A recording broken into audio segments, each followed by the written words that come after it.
Hi guys, welcome to Garden on a Hill where we talk about easy home gardening. My name is Vin and in this channel I talk about things that made my life easy in the garden. The sun is shining beautiful, the trees are casting the shadows in my part shade main garden. You're probably wondering why I haven't shown you any progress in this main garden, which on a lot of you has watched in the past. This is my clover yard, my main garden that I built about 3.5 years ago. Cut it short, the levels are going down. It's been 3.5 years now, continuously producing beautifully, but the soil levels are going down and I need to replenish them. I can keep planting on it. It's not really bad. It's probably sunken in about 4 inches, but I do need to replenish it because I just want to not abuse my soil. I want to give something back. Anyway, you see a big black mound of dirt there. And this episode is going to be dedicated to how I fill all these beds because it's going to be expensive and I'm really not in paying for $2,000 of bag mixes this year. So let me show you how I did it. If you are about easy home gardening, a full-time employee, and a part-time gardener, this is a channel for you. Make sure you subscribe so you can learn some things from me. How do I fill these beds with good soil? Let's do it.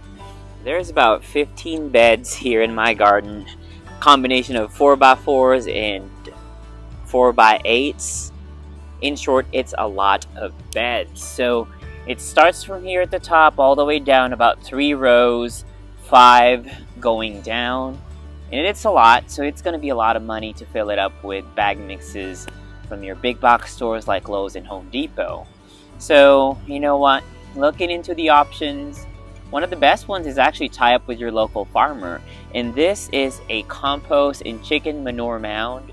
Believe it or not, it's $40 for this entire pile of good soil. And I just want to take you to the journey. So this is going to solve my problem this year. I just want to take you to the journey of having to go to a farm, getting that manure just to see how it is. Because I know a lot of people talk about tying up with your farmer, but they really don't show the process. It's really quite easy. They are very friendly people.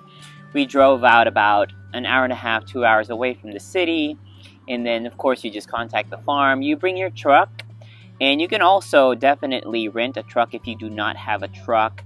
I believe Home Depot or Lowe's, very common places to go to, rents them for about $19 an hour. Of course, that excludes the hidden fees, deposits, and things of that nature. But that's another option if you do want to do this. But it saves you a ton of money because otherwise this would cost me probably, just this pile alone would be $500 for compost and manure.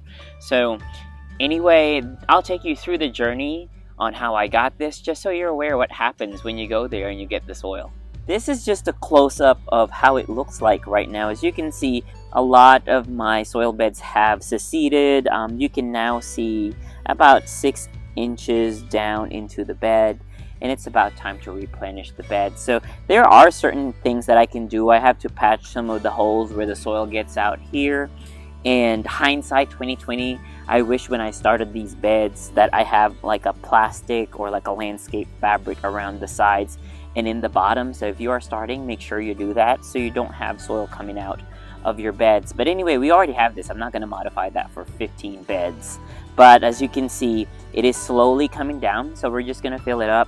The soil is very, very good right now. There's nothing wrong about the soil. I can still plant on this. I just want to make sure I don't lose too much before I take action on this.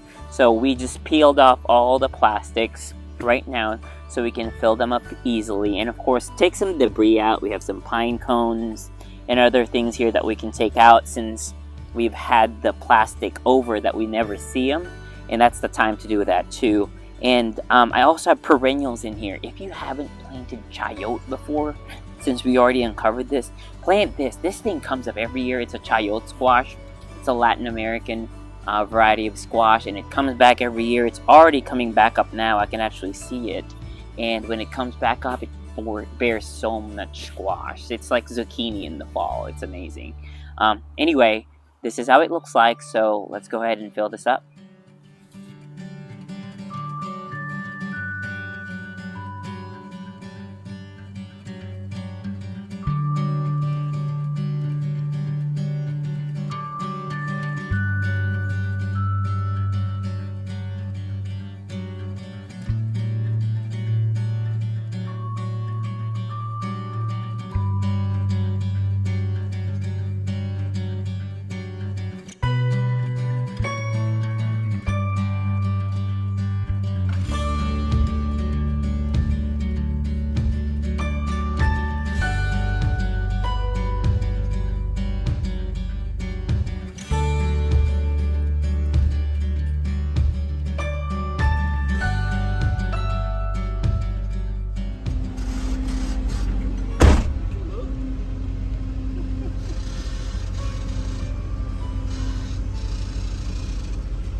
So that is it for today. The sun is about to set and it's getting a little chillier again, but that is how local composting manure is made by a farmer. So just so you are aware, they do like to hear where you're going to use the composting manure. They want to hear your stories and they like to share their stories too.